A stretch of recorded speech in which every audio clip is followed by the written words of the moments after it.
오늘은 내려놓음의 은혜라는 제목으로 하나님의 말씀을 함께 나누겠습니다. 어제의 말씀을 통해서 우리는 요셉이 하나님의 은혜로 총리 자리에 오르고 또 그렇게 10여 년이 지난 후에 형들과 재회하는 장면을 보았습니다. 요셉의 인생 하나만 역전되고 또 성공하고 끝나는 것이 아니라 하나님은 요셉을 통하여 이스라엘을 살게 하시고 번성케 하시려는 큰 그림의 시작을 알리셨음을 보았습니다. 하나님의 사람, 그 한 사람의 가치와 영향력이 얼마나 위대한지 깨닫게 되었습니다. 그러나 하나님의 역사를 보는 그때에 하나님의 은혜의 회복이 주어진 그 직전에서 그 형제들과 아버지 야곱의 마음은 어떠했습니까? 두려움으로 가득했습니다. 요셉의 말대로 막내 아들인 베냐민까지 이집트로 보내는 것은 너무 큰 모험이었고 그들 앞에 무슨 일이 놓여 있는지 상상할 수조차 없는 일이었습니다. 그래서 어떻게 했습니까? 야곱은 베냐민을 보내지 않았습니다. 첫 번째로 애굽에서 받아온 쌀로 하루하루 밥을 지어 먹었고 요셉이 동생 베냐민을 데려오라고 명령했던 내용은 없었던 일처럼 그렇게 지냈습니다. 참 안타까운 일입니다. 눈앞에 하나님이 허락하신 회복과 은혜의 역사가 있는데 나아가지를 않습니다. 오늘 말씀 2절에 보면 이렇게 되어 있습니다. 그들이 애굽에서 가져온 곡식을 다 먹음에 그 아버지가 그들에게 이르되, 처음 이집트에서 가져온 쌀들이 다 떨어지고 나자 그제서야 다시 아들을 불러 모았다는 것입니다. 하나님이 허락하신 회복과 은혜가 눈앞에 있어도 나아가지 않고 버텼던 것입니다. 그러나 그때가 영원할 수 있겠습니까? 사실상 오래 가지도 못하고 먼저 받아온 쌀들이 다시 동이 났습니다. 그냥 아무 일도 없다는 듯이 넘어가려 했지만 그럴 수 없었습니다. 여러분, 하나님의 뜻 앞에서는 우리가 우리의 어떤 불편함 때문에 그 문제를 없는 듯 덮으려 해도 그냥 덮어지지 않습니다. 결국은 내가 움직여야 하는 결단의 때가 온다는 것입니다. 그래서 오늘 말씀 속 야곱은 다시 한번 지난 일을 끄집어낼 수밖에 없었습니다. 아들들을 불러 모으고 다시 가서 쌀을 사오라고 명령한 것입니다. 이때 아들 유다가 반복해서 하는 이야기를 한번 보겠습니다. 유다는 2번이나 다시 말하고 있습니다. 조금 번역을 바꾸어서 제가 말씀드리면, 아버지, 몇 번을 말씀드립니까? 베냐민 데려가지 않으면 그 사람이 우리 안 만나준다고 했습니다. 이 말씀이 3절에도 있고 5절에도 똑같이 있습니다. 그러자 야곱이 뭐라고 말합니까?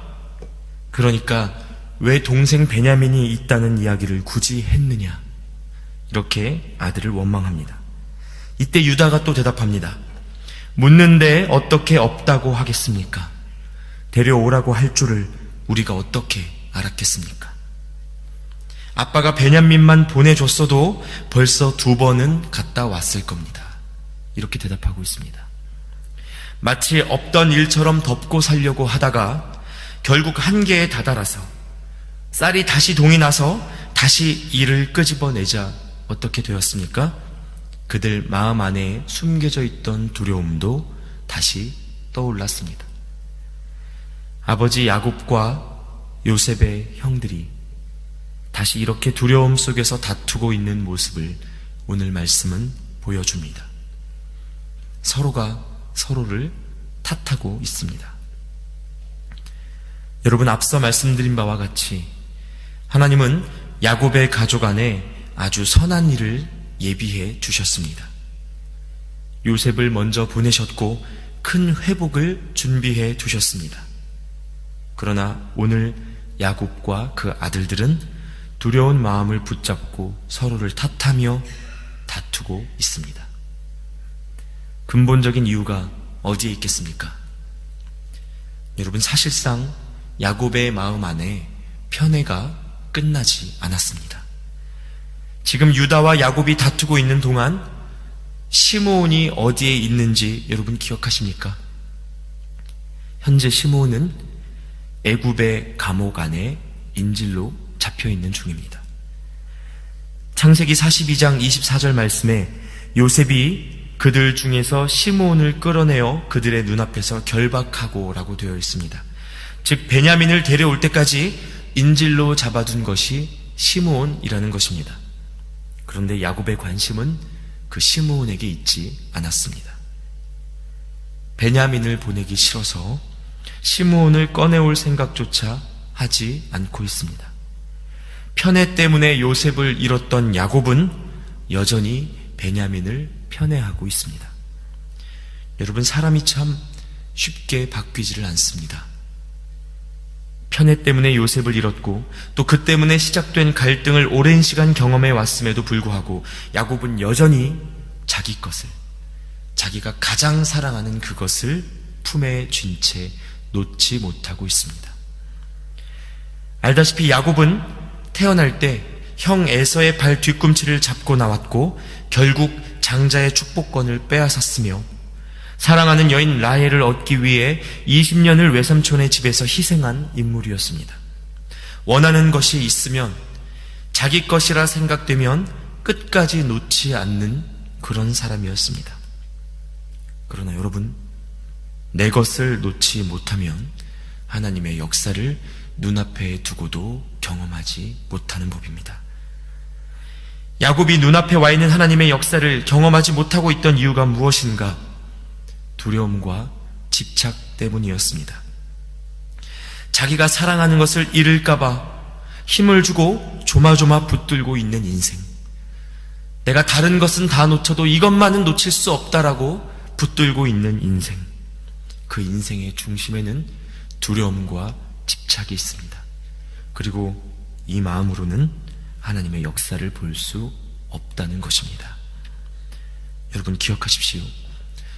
요셉을 두르고 있던 채색옷이 벗겨지지 않았다면 지금의 총리 요셉은 없었습니다.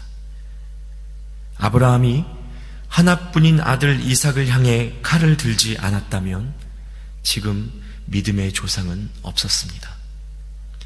독생자를 십자가에 내어주시는 하나님의 사랑이 아니었다면 우리에게는 구원도 없었습니다.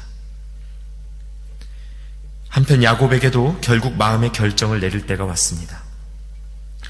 지금까지 버티고 버티었지만 이제는 내려놓을 기회가 주어졌습니다. 쌀이 다 떨어졌던 것입니다. 그래서 어떻게 하는가? 11절 말씀입니다.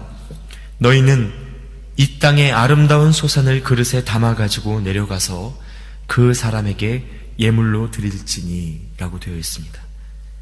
좋은 것을 싸서 보냅니다. 이뿐만이 아닙니다.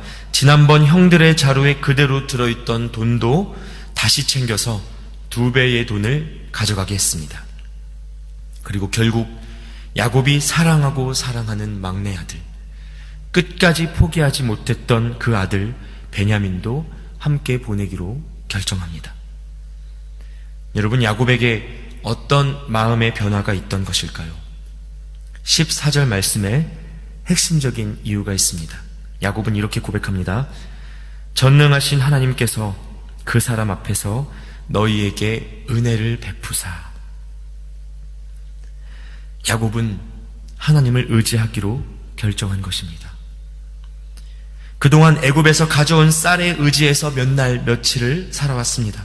그러나 어떠했습니까? 결국 금방 다 떨어졌습니다. 결국 야곱에게 내려놓음의 날, 결단의 날이 왔고 인간적으로는 피하고 싶던 날이었습니다. 그러나 오늘 야곱이 하나님을 의지하기로 결정했습니다. 마치 에스더가 죽으면 죽으리라 결정하고 하나님께 의지하여 행동했던 것처럼 야곱도 14절 말씀에 이렇게 말합니다. 내가 자식을 잃게 되면 이르리로다. 여기서 에스더와 야곱의 공통점이 무엇입니까? 더 이상 다른 것 의지할 수 없게 되었다는 것입니다. 다시 말해 원하든 원하지 않든 전적으로 하나님만 믿어야 하는 상황이 온 것입니다. 전적 순종의 기회가 열렸습니다. 여러분, 이것이 참 큰 은혜입니다. 하나님 외에 다른 것 의지할 수 없는 때, 세상은 이때를 실패의 때, 절망의 때라고 말합니다. 그러나 성경은 이때가 전적 순종의 기회요 은혜의 때임을 가르치고 있습니다. 이제 야곱이 무엇을 경험하게 되겠습니까?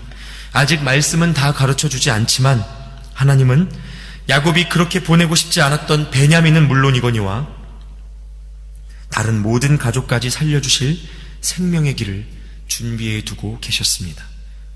심지어 죽은 줄 알았던 요셉까지 살아서 만나게 하시는 축복을 하나님은 준비해 두셨습니다. 야곱의 평생을 붙들어왔던 문제가 인생의 말년에 이제 하나님만 전적으로 의지하기로 결정한 야곱에게 완전한 회복이 예비되어 있는 것입니다. 여러분 기억하십시오. 야곱이 어떻게 이러한 축복을 경험할 수 있었습니까? 다른 어떤 것을 더 이상 의지하지 않고 철저히 하나님만 의지하며 나아가는 결단이 있었기 때문입니다. 이것만큼은 내 손에서 놓을 수 없어. 내가 이것 뺏기면 망해. 하는 그것을 하나님의 인도하심 앞에 내려놓았기 때문입니다. 내 마음을 붙잡고 있는 나만의 채색옷, 내 삶의 안정과 풍요를 상징하는 그 무언가 때문에 하나님의 축복을 놓치지 않기를 바랍니다. 그것이 돈이든 명예든 내 자존심이든 가족이든 그것이 무엇이든 간에 하나님의 인도하심 앞에 내려놓을 수 있는 믿음이 참 축복과 회복을 경험하는 시작임을 우리가 기억해야 한다는 것입니다. 오히려 내려놓고 하나님 손에 들여서 더욱 놀랍도록 준비하신 그분의 역사를 깊이 경험하시는 여러분 되시기를 간절히 바랍니다. 하나님이 신실하게 우리의 인생을 이끌어 가실 것입니다. 이 시간 함께 기도하겠습니다.